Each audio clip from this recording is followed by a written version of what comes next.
Gulf దేశాల్లో ఎన్ని రోజులు కష్టపడినా ఇంటికి వెళ్తున్నామంటే హ్యాపీనెస్ వేరే లెవెల్ ఉంటుంది. మా రూమ్మేట్ కూడా ఇంటికి వెళ్ళిపోతున్నాడు ఒక 2 days లో. ఇదే లాస్ట్ అండ్ ఫైనల్ ట్రిప్ మాది. షాపింగ్ అని చెప్పేసి మాలియాకి వెళ్తున్నాము. ఎర్ర బస్ ఎక్కి అటు ఇటు చూస్తూ ఉండగానే మాలియా అయితే వచ్చేసింది. మాలియాలో కొంచెం చవకగా దొరికే షాప్ ఇదే. ఎంత మంది జనం ఉన్నారో చూడండి. షాపింగ్ చేసుకుని ఎంజాయ్ చేసి సాయంత్రానికి ఇంటికి వచ్చేసాం లగేజ్ ఎత్తుకొని. అతను వెళ్తున్న ఫ్లైట్ కి 45 kgs అయితే అలోడ్ ఇచ్చాడు.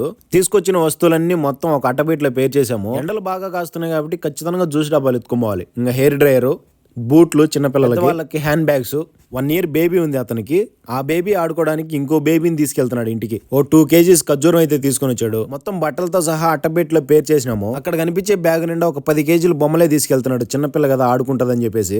ఎయిర్పోర్ట్ లో ప్యాకింగ్ దినారు తీసుకుంటారు, బాగా చేయరు. మనమే చేసుకుంటే నీట్ గా ఉంటది. అట్టబెట్లో వెయిట్ వచ్చేసి 25 kilos ఉంది. ఇందులో 10 kgs ఉంది, ఇంకో 10 kgs వేసుకోవచ్చు. ఒక 100 దినార్ల పైనే ఖర్చు పెట్టుంటాడు. 2 years తర్వాత ఇంటికి వెళ్తున్నాం. మన వాళ్ళకి కావాల్సిన వాటి కోసం ఎంతైనా ఖర్చు పెడతాం, తగ్గేదిలే. నెక్స్ట్ ఇయర్ సేమ్ టైం కి అన్నారు సాఫర్. వీడియోకి లైక్ చేసి సబ్స్క్రైబ్ చేయండి ప్లీజ్.